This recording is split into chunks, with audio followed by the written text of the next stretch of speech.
यह कहानी उस समय की है जब हर दिशा में कुछ उबल रहा था। सालों से चल रही लड़ाइयों के बीच अब एक नया खेल शुरू हुआ था, धीमा, खामोश पर जानलेवा। रातों को कहीं दूर से घोड़ों की टाप सुनाई देती और सुबह होते ही सिर्फ धुआं बचता। किले चौकन्ने थे पर दुश्मन दिखाई नहीं देता था। आदेश जारी होते पर पहुंचते किसी तक नहीं थे और साम्राज्य की नींव पहली बार भीतर से हिलती है। तो चलिए शुरू करते हैं।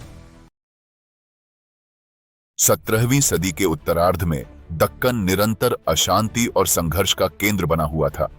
शाही आदेशों के बावजूद मुगल दक्षिण में स्थायी कंट्रोल नहीं पा सके, जबकि मराठा नेतृत्व स्थानीय प्रभाव बढ़ा चुका था। इसी दौर में संताजी घोरपड़े छत्रपति राजाराम के प्रमुख सेनानायक के रूप में अपने आप को स्थापित कर चुके थे। कम संसाधनों के बावजूद उन्होंने गति, आश्चर्य और सटीकता पर आधारित छापामार युद्ध नीति से मुगल तंत्र को बार बार हिला दिया। उस वक्त मराठा फौज का मुख्य बेस जिंजी में था। मुगल बार बार जिंजी पर हमला करते, लेकिन जिंजी के आसपास और आगे के अभियानों में संताजी घोरपड़े की टुकड़ियां रात में हमला कर अंधेरे में लौट जाती। स्थानीय रास्तों और रसद श्रृंखलाओं का ज्ञान उन्हें साफ बढ़त देता था। इन लगातार हमलों से मुगल फौजें थकान और सप्लाई कमी से जूझने लगीं। औरंगजेब ने स्थिति पर कंट्रोल के लिए निर्णायक कार्रवाई का आदेश दिया। मुगल दरबार में तय हुआ कि मराठा ठिकानों और सेनापतियों को निशाना बनाया जाए, खासकर संताजी घोरपड़े को। इसके लिए कासिम खान को मुख्य और खानजाद खान को सहायक कमान सौंपी गई। साथ ही कुछ प्रमुख अफसर मोहम्मद मुराद खान, सैयद असालत खान, सफिशकान खान, मिर्जा हसन, कामबख्श खान, मुसद्द खान, हमीद खान और जमान खान को अलग अलग मोर्चों पर तैनात किया गया। उद्देश्य था संताजी घोरपड़े का पता लगाकर उन्हें खत्म करना। हमीद खान को संताजी घोरपड़े पहले भी हरा चुके थे, इसलिए हमीद खान, जो बीजापुर का रक्षा अफसर था, को जल्दबाजी में उनका पीछा करने के लिए भेजा गया। लेकिन संताजी घोरपड़े की घुड़सवार फौज पहले ही पहुंच से बाहर हो चुकी थी और पीछे सिर्फ सुलगते हुए तंबू और अफरा तफरी का माहौल रह गया था। इसलिए हमीद खान बदले की आग में निकला था। इस अभियान के लिए कासिम खान ने डोडर के पास सुसज्जित कैंप बनाया, जहां भारी तोपखाना और रसद जमा थी। करीब 12 मील दूर खानजाद खान की टुकड़ी मदद के लिए ठहरी थी। उधर संताजी घोरपड़े को मुगल तैयारियों की खबरें उनके जासूसों और स्थानीय साथियों जैसे बुरंपा नायक से मिलती रहीं। उन्होंने रास्तों, कैंपों और रसद स्थलों का पूरा नक्शा बनवाया और अपनी घुड़सवार टुकड़ियों को संगठित कर जिंजी से सिरा की तरफ रवाना किया। कर्नाटक की जमीन पर अब दोनों फौजें एक दूसरे की दिशा में बढ़ रही थीं। डोडर का इलाका पहाड़ियों और मैदानी घाटियों से घिरा था, जहां घुड़सवारों के लिए तेज रफ्तार से मूवमेंट मुमकिन था। इन्हीं घाटियों की जमीन को संताजी घोरपड़े अपने फायदे में बदलने वाले थे। इधर मुगल दल को पूरा यकीन था कि इस बार वे संताजी घोरपड़े को घेर लेंगे, जबकि उधर संताजी घोरपड़े पहले ही अपनी चाल बनाने में लगे थे। अभियान के इस हिस्से तक कर्नाटक का सियासी माहौल भी तेजी से बदल रहा था। बुरंपा नायक ने स्थानीय पक्षों के बीच मराठों के लिए सूचना प्रवाह खुला रखा था और उसका जाल डोडर के गांवों तक फैला था। इन स्थानीय साथियों के जरिए संताजी घोरपड़े को मुगल हलचलों की पूरी जानकारी आसानी से मिल रही थी। अब सिर्फ हमले की घड़ी तय करनी बाकी थी। डोडर के आसपास के इलाकों में जब कासिम खान और खानजाद खान की तैनाती पूरी हो चुकी थी, उसी वक्त संताजी घोरपड़े की फौज कर्नाटक में दाखिल हो चुकी थी। कासिम खान ने संताजी घोरपड़े के संभावित रास्ते पर जमान खान को तैनात किया था, ताकि अगर मराठा फौज उसी तरफ से गुजरे तो उन्हें पहले ही रोका जा सके।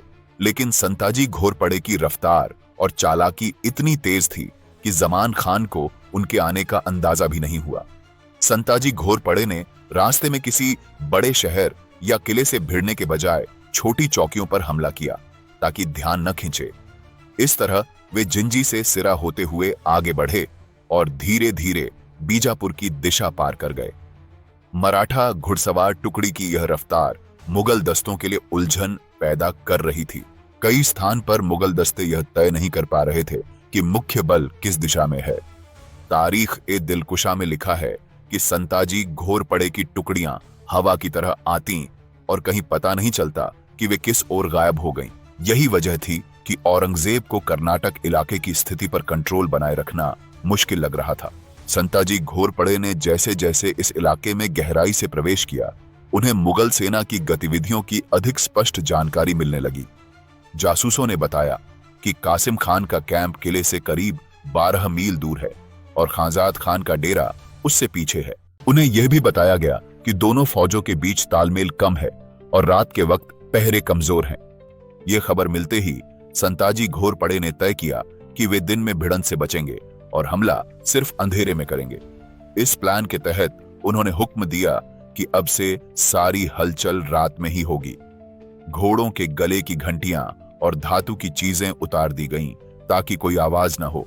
मासिर ए आलमगिरी में लिखा है कि मराठा दल इतने खामोशी से आगे बढ़ते कि पहरेदारों को सिर्फ धूल का गुब्बार दिखता था और पता तब चलता जब हमला हो चुका होता। शाम के वक्त संताजी घोरपड़े ने कर्नाटक के सरहदी गांव में रुककर अपने सभी सरदारों को बुलाया। वहां बुरंपा नायक, मल्हार राव कांटे, चंद्रराव मोहिते और कुछ दूसरे स्थानीय नायक मौजूद थे। बैठक में तीनों दल की जिम्मेदारियां साफ की गईं। संताजी घोरपड़े खुद बीच के बल की कमान संभालेंगे, बुरंपा नायक आगे वाले दस्ते की अगुवाई करेंगे और तीसरा दल पीछे रिजर्व रहेगा ताकि जरूरत पड़ने पर मदद दे सके। अगले ही दिन से मराठा दल ने डोडर के आसपास हल्की गश्त शुरू की। मकसद सिर्फ यह जानना था कि मुगल फौज कैसी प्रतिक्रिया देती है। कुछ घंटों के छोटे छोटे हमलों में यह साफ हो गया कि कासिम खान और खांजाद खान को अभी तक मराठा मौजूदगी की पूरी जानकारी नहीं थी।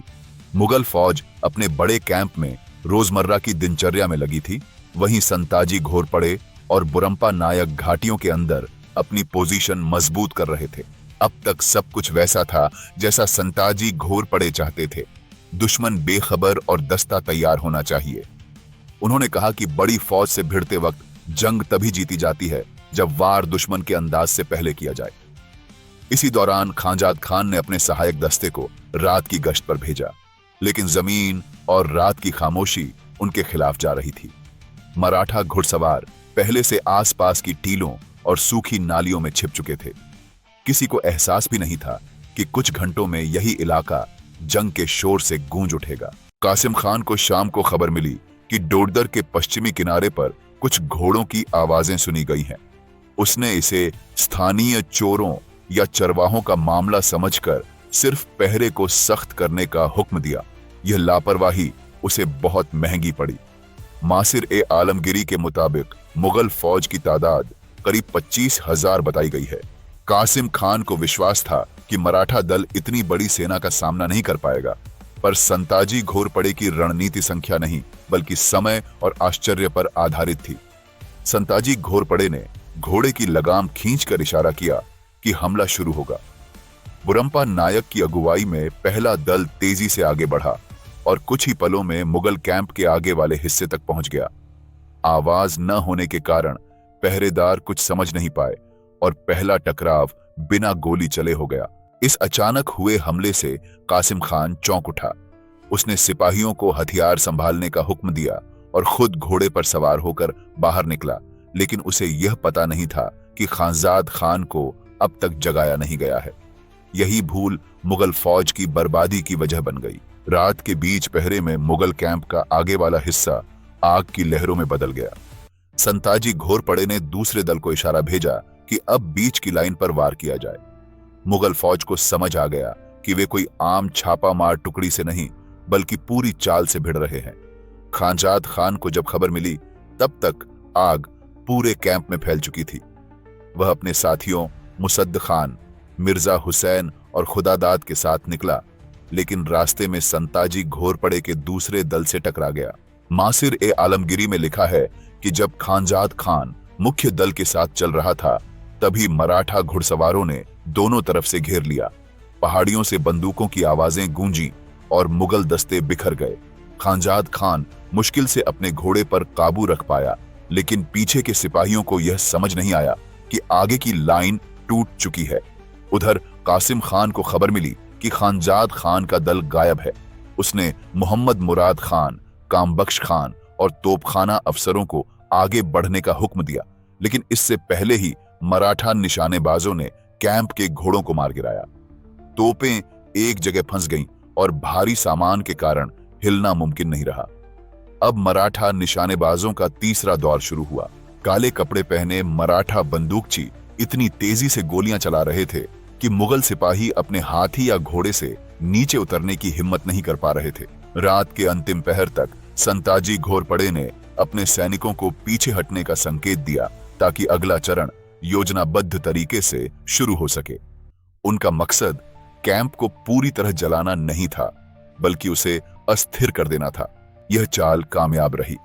इस हमले से परेशान होकर कासिम खान ने हुक्म दिया कि सुबह होते ही फौज को फिर से संगठित किया जाए और हालात का जायजा लिया जाए। भोर में डोडर के मैदान पर सिर्फ धुआं और राख नजर आ रही थी। मुगल कैंप का आधा हिस्सा जल चुका था। कई अफसर जख्मी पड़े थे और घोड़ों की तादाद घट चुकी थी। उसी वक्त संताजी घोरपड़े ने अपने दस्ते अलग अलग दिशाओं में बांट दिए ताकि दुश्मन यह न समझ सके कि वार कहां से दोबारा होगा। खांजाद खान अपने बचे सिपाहियों के साथ अब भी डोडर की तरफ बढ़ने की कोशिश में था, लेकिन रास्ता मराठा घुड़सवारों से घिर गया था। उसे यह एहसास नहीं था कि जिस इलाके की ओर वह जा रहा है, वहीं संताजी घोरपड़े का मुख्य दल अगली चाल बना रहा था। आसपास के गांवों में यह बात फैल गई कि मुगल कैंप पर अब तक का सबसे तेज हमला हुआ है। हर तरफ कहा जा रहा था कि दक्कन की जमीन पर अब भी ऐसा सेनापति मौजूद है जो मुगल फौजों को चकमा दे सकता है।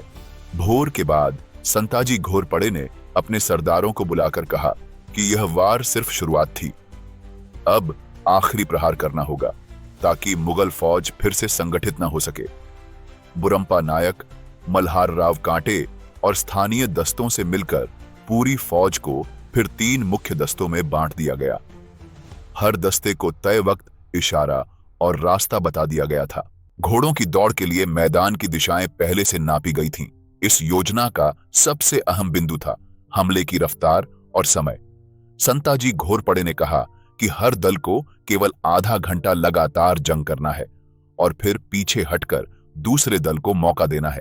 इस रोटेशन वॉर तकनीक से मुगल सेना को लगता कि उनके सामने कई गुना बड़ी फौज है। इस बीच खांजाद खान का दल अभी भी रास्ते में फंसा था। उसने रात भर घोड़ों को आगे बढ़ाने की कोशिश की, पर मराठा सवारों के लगातार हमलों से वह डोडर तक न पहुंच सका। सुबह तक कई सिपाही भूख और थकान से कमजोर हो गए। खांजाद खान की आंखों के सामने धुआं उठता रहा, पर वह कासिम खान तक न पहुंच सका। दोपहर तक संताजी घोरपड़े ने दूसरे हमले का इशारा भेज दिया। पहला दल फिर मुगल आगे वाले कैंप की तरफ बढ़ा। इस बार उनका मकसद था तोपों के पास इकट्ठी रसद को जला देना। पहली ही लहर में 3 तोपें निष्क्रिय हो गईं और मुगल तोपची भाग निकले। बुरंपा नायक के सिपाहियों ने कई अफसरों को कैद किया और कैंप के बीच से गुजरते हुए घोड़ों को पकड़ लिया। अब संताजी घोरपड़े का दूसरा दल बीच वाले हिस्से पर पहुंचा। मोहम्मद मुराद खान और खुदादाद ने रक्षा की कोशिश की, पर मराठा निशानेबाजों की तेजी से कोई पंक्ति ठहर न सकी। इस भीषण टकराव में मिर्जा हुसैन जंग के मैदान में मारा गया, जबकि मोहम्मद मुराद खान का पुत्र खुदादाद गंभीर रूप से जख्मी हुआ। मराठा बंदूकची लगातार गोलियां बरसा रहे थे और मुगल पंक्तियां टूटने लगीं। शाम तक मुगल कैंप की तीनों मुख्य दिशाएं मराठों के कब्जे में आ गईं। संताजी घोरपड़े ने तीसरे दल को संदेश भेजा कि वे रात के पहले पहरे तक रिजर्व रहें और जरूरत पड़ी तो आखिरी घेरा बनाए। यह चाल इतनी सटीक थी कि खाफी खान ने इसे अक्ल और अभ्यास का कमाल कहा। रात ढलते ढलते डोडर का पूरा मैदान मराठा कंट्रोल में आ गया। कासिम खान के पास अब सिर्फ एक रास्ता था, किले की तरफ पीछे हटना। संताजी घोरपड़े ने अपने सैनिकों को रोक दिया ताकि अगले दिन किले की घेराबंदी की तैयारी की जा सके। उसी वक्त कुछ मील दूर खांजाद खान अब भी अपने दस्ते के साथ डोडर की दिशा में बढ़ने की कोशिश कर रहा था। उसने सिपाहियों को तेजी से आगे बढ़ने का हुक्म दिया, लेकिन घाटियों में पहले से मौजूद मराठा दस्ते उनके रास्ते पर फिर वार कर गए। यह वार बेहद सटीक था। संताजी घोरपड़े ने खुद उस तरफ तीसरा दस्ता भेजा था ताकि खांजाद खान मदद के लिए न पहुंच सके।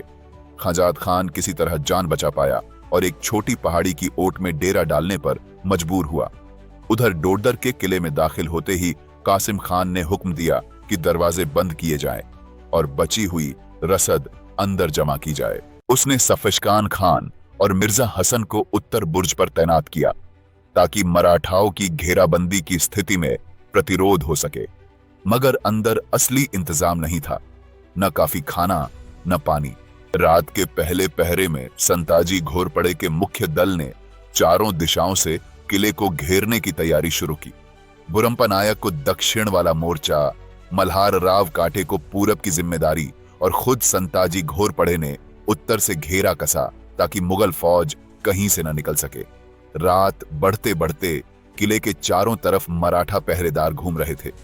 अंदर मुगल सिपाही मशालों की रोशनी में बेचैन थे, घोड़े भूख से चिल्ला रहे थे और जख्मी सिपाही पानी मांग रहे थे।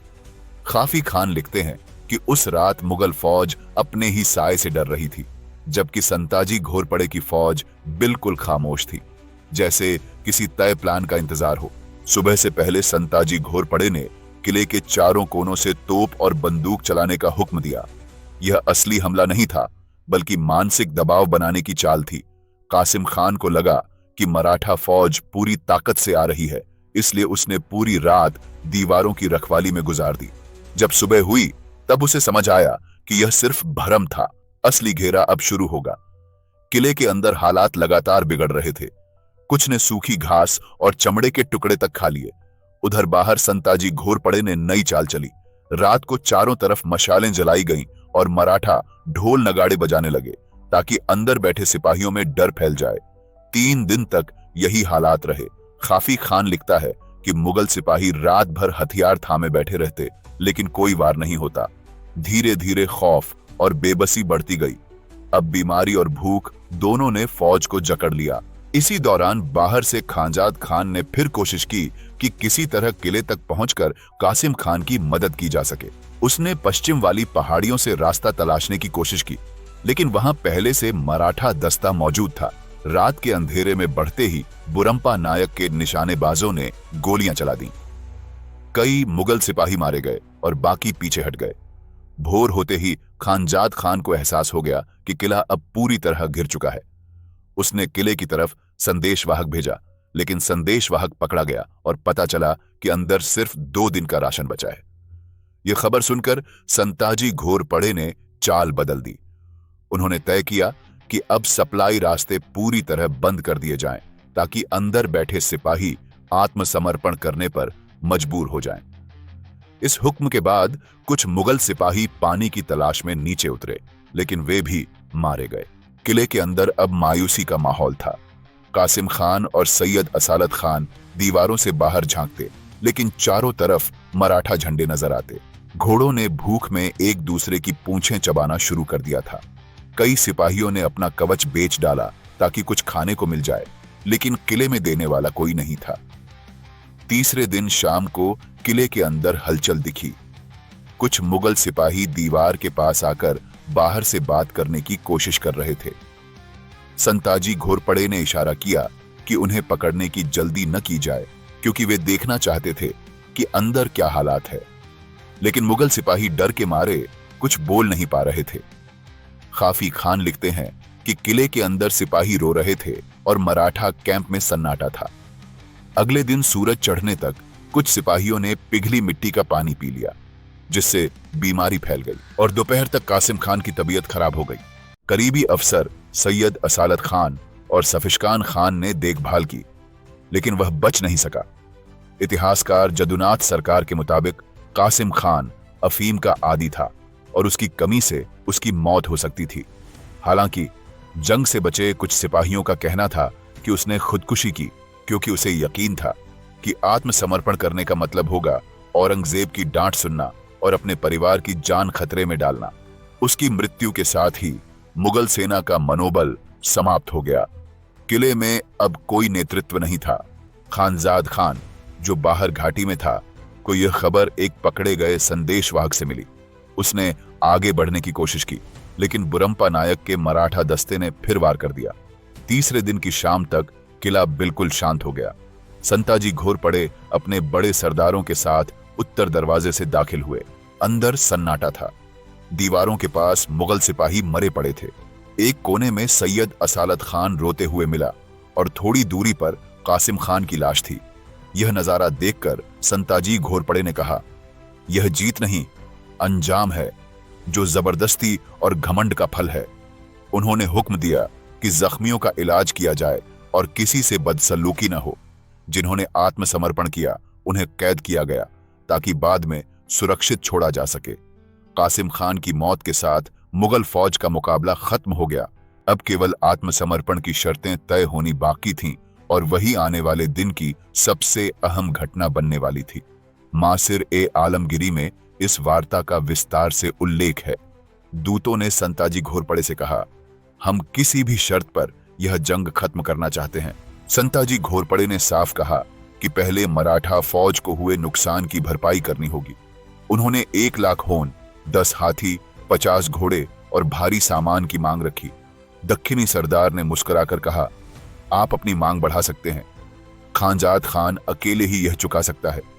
इस पर संताजी घोरपड़े ने रकम बढ़ाकर 2 लाख होन तय की। साथ ही उन्होंने यह शर्त रखी कि मुगल सरदार अपने रिश्तेदारों को कैदियों के रूप में मराठा कैंप में छोड़ेंगे और बदले में उन्हें सुरक्षित निकलने की इजाजत दी जाएगी। 3 घंटे चली बातचीत के बाद समझौता तय हुआ। मुगल सरदारों ने तय वक्त पर अपने हाथी, घोड़े और कुछ कीमती सामान भेज दिया, लेकिन बाद में वे अपने वादे से पलट गए क्योंकि उन्होंने न पूरी रकम दी, न कैदी सरदारों को वापस बुलाया। इस पर भी संताजी घोरपड़े ने सख्ती नहीं दिखाई। उन्होंने कहा, मराठा स्वराज्य अन्याय का बदला अन्याय से नहीं लेता। 2 दिनों तक उन्होंने किले के रास्ते खुले रखे ताकि मुगल सिपाही सुरक्षित निकल सकें। खाफी खान ने लिखा, मराठा फौज ने विजेता की तरह नहीं, इंसानियत के साथ बर्ताव किया। इसके बाद संताजी घोरपड़े ने हुक्म दिया कि मुगल फौज को रास्ता दिया जाए। खानजाद खान, मुसद्द खान और बाकी अफसर मराठा पहरे में इस्लामपुर की तरफ रवाना हुए। मराठा सिपाहियों ने उन्हें सुरक्षित दूरी तक पहुंचाया और फिर लौट आए। बीजापुर के दरबार में यह खबर सबसे पहले पहुंची। वहां के सूबेदारों ने हैरानी जताई कि सिर्फ तेज वार और सटीक चाल से इतनी बड़ी मुगल फौज को कैसे हराया गया। बीजापुर और गोलकुंडा के कई अफसरों ने मराठा गश्तों से टकराव से बचने के हुक्म जारी किए। उधर इस्लामपुर में, जहां औरंगजेब ने डेरा डाल रखा था, यह खबर धीरे धीरे पहुंची। जब बताया गया कि कासिम खान की पूरी फौज तबाह हो चुकी है और खानजाद खान को फिरौती देकर भागना पड़ा, तो दरबार में सन्नाटा छा गया और औरंगजेब आग बबूला हो गया। इसके बाद दक्षिण के सूबेदारों को हुक्म मिला कि संताजी घोरपड़े की हलचलों पर नजर रखी जाए, लेकिन मुश्किल यह थी कि कोई भी जगह हमेशा के लिए उनकी पहुंच से बाहर नहीं थी। संताजी घोरपड़े के दस्ते इतनी तेजी से इलाका बदलते कि उनका पीछा करना लगभग नामुमकिन था। कई महीनों तक दक्षिण के अभियानों की सप्लाई रुकती रही। मुगल सिपाहियों को राशन वक्त पर नहीं मिला और जिन रियासतों से कर वसूला जाता था, उन्होंने भुगतान टाल दिया। संताजी घोरपड़े अब दक्कन के सबसे खौफनाक सेनापति बन चुके थे। तारीख ए दिलकुशा में लिखा है, उनका नाम सुनते ही मुगल घुड़सवार अपनी मशालें बुझा लेते थे। इसी दौरान छत्रपति राजाराम ने जिंजी से हुक्म भेजा कि संताजी घोरपड़े अब उत्तर की तरफ बढ़ें और कर्नाटक की हद तक मराठा असर कायम करें। संताजी घोरपड़े ने तुरंत अमल किया। उन्होंने फौज को 2 हिस्सों में बांटा। एक दस्ता खुद उनके साथ आगे बढ़ा, जबकि दूसरा दस्ता बुरंपा नायक की अगुवाई में पीछे रहकर रसद और हिफाजत का इंतजाम देखने लगा। बीजापुर के पास कई छोटे किले मराठा कंट्रोल में आ गए। स्थानीय सरदारों ने बिना जंग के आत्मसमर्पण कर दिया। खाफी खान ने लिखा, संताजी घोरपड़े की रफ्तार इतनी तेज थी कि सुबह जहां उनका डेरा होता, शाम तक 30 मील दूर नजर आते। उधर मुगल दरबार में हार का इल्जाम तय करने की कोशिश शुरू हुई। खानजाद खान और मुसद्द खान को बीजापुर पहुंचने पर सख्त पूछताछ का सामना करना पड़ा।